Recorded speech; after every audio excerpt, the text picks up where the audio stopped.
नहीं, बिल्कुल मुझे अंदाज़ा ही नहीं था, बट इसका पूरा श्रेय मेरे फादर राजकुमार बड़जात्या जी को जाता है। आज तो रहे नहीं, बट मुझे याद है मैंने प्यार किया कि हम लोग तेलुगु वर्जन की मिक्सिंग कर रहे थे चेन्नई में। तो हमारा ऑफिस एक था चेन्नई में, तो उन्होंने मुझे एक दिन बुलाया कि इसके बाद क्या बनाओगे तुम।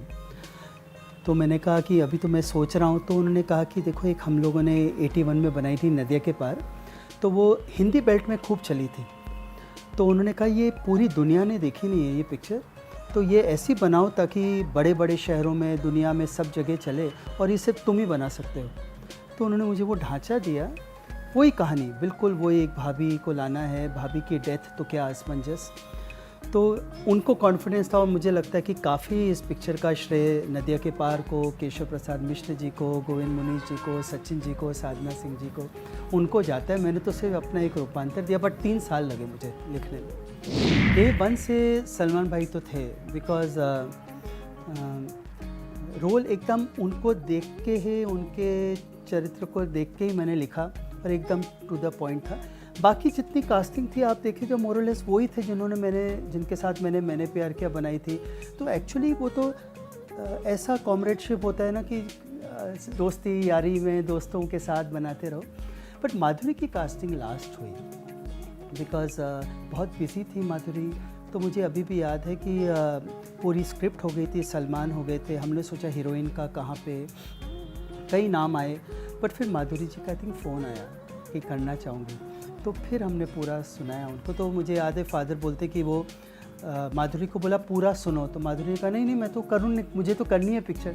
तो माधुरी के घर गए, पूरी स्क्रिप्ट सुनी, पूरे गाने सुने, and then Salman Madhuri pair was right on top. But सबसे डिफ़िकल्ट कास्टिंग मुझे अभी भी याद है वॉज रेणुका का, क्योंकि हम लोग जब कास्टिंग करें तो सब लोग ने, मुझे याद है अनुपम जी ने मुझे एक दिन पूछा था कि सूरज देख, अपनी इतनी बड़ी कास्ट है, हम सब एक्सपीरियंस्ड हैं, उसके बीच में जो मेन रोल है भाभी का, उसमें तुम नई लड़की सोच रहे हो, वो हम सब के बीच में होल्ड कर पाएगी क्या।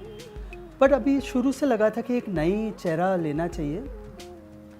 तो एक ही दिन की बात है कि मेरे को 3 लोगों का मैसेज आया। हाँ, अरे अच्छा बोला था ना, जयंती दादा का, मेरे प्रोडक्शन डिज़ाइन बिजौंदा का, और हमारे गुप्ता जी का, तीनों ने रेणुका काम। मैंने कहा ये सुरभि वाली लड़की है कौन। फिर हम उनका स्टेज प्ले देखने गए, तो फिर हम तो उस स्माइल की वजह से मिली, जो स्माइल है रेणुका जी की, तो उस वजह से सबसे टिपिकल कास्टिंग रेणुका की। और एक सबसे विचित्र कास्टिंग थी टफ़ी डॉग, क्योंकि लिख तो लिया हम लोगों ने, फिर अभी डॉग से कराएंगे कैसे। तो फिर मुझे याद है हमारे जो डॉग ट्रेनर थे, तो उनको बोला डॉग तैयार करो। तो उनका फ़ोन आया एक बार कि सूरज जी ये डॉग जो है वो हिलता ही नहीं है, बहुत लेज़ी है, मैं एक मारूं। मैंने कहा मारना वारना नहीं डॉग को। तो फिर मैंने कहा कोई और डॉग भी है क्या ऐसे सिमिलर। तो फिर उन्होंने दूसरा डॉग ढूंढा। तो जो टफ़ी है वो एक्चुअली डबल रोल किया है, जो चुपचाप बैठे वाला वो एक है, और जो भागने वाला वो दूसरा है। तो दो डॉग आज होते तो ग्रेट ग्रैंड पेरेंट्स हो गए होंगे। टफ़ी अलग ही बॉन्डिंग होती जब आप साथ आपने शुरू किया हो ना पहली बार। तो जब हम लोगों ने शुरू किया, हम दोनों कोई 20-21 साल के थे, तो वो इनसिक्योरिटी साथ में झेलिए कि नहीं चलेगी पिक्चर तो क्या होगा। वो इनसिक्योरिटीज़ देखिए कि जो हीरोइन हम चाह रहे थे वो हीरोइन ने मना कर दिया कि अगर यश जी डायरेक्टर होते, अगर अनिल कपूर एक्टर होते तो करते।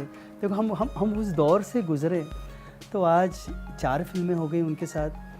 तो आज भी जो ये प्रेम है, जो मेरे हीरो कैरेक्टर हैं, तो मैं रोज़ सुबह उनको जाके सीन सुनाता हूँ। तो मेरे सीन सीधे सीधे होते हैं, वो सुनते हैं, और सुनने के बाद सलमान भाई फिर उसको अपना एक ट्विस्ट देते हैं, जो वो अपनी ज़िंदगी से लाते हैं। जो मेरा स्ट्रेट होता है उसको थोड़ा सा ट्विस्ट देते हैं, अपना humour, and that's how the scene is made.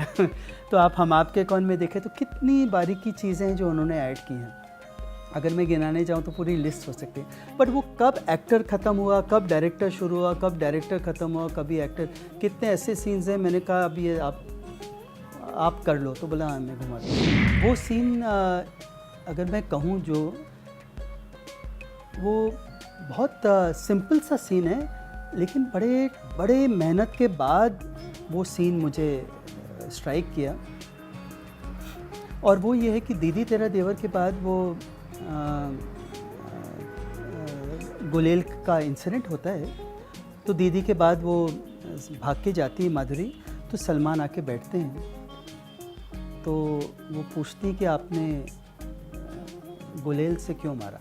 तो वो बोलते हैं कि सिर्फ आपसे तो ये गुस्ताखी कर सकते थे, क्योंकि वो बोलती हैं कि किसी और मारने से पहले 2 बार सोचेगा, इट बैड मैनर्स, तो बोलते हैं सिर्फ आपसे गुस्ताखी कर सकते हैं। तो वहाँ जो वो हम आपके हैं कौन, तो वो जो एक फेज़ था, मुझे याद है बहुत बहुत मुश्किल के बाद आया है, करीब मुझे लगता है 10, 15, 20 दिन हो गए, मिल ही नहीं रहा टुकड़ा।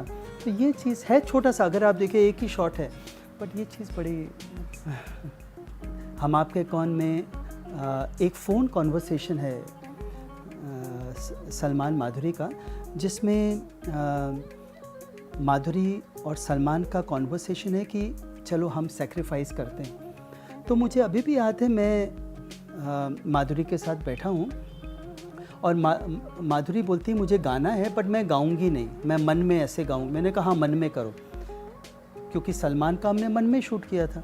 अब जब कैमरा ऑन हुआ तो मैं तो बोल रही तो गाने लग गई, तो एक्चुअली माधुरी ने गा दिया। फिर मैंने बोला आपने तो गा दिया, बोला मुझे मालूम ही नहीं मैं गाई कि नहीं। फिर इतना खूबसूरत आया वो गाने वाला, फिर हमने सलमान भाई का वापस शूट किया गाते हुए। तो ये सब छोटी छोटी चीज़ें हैं।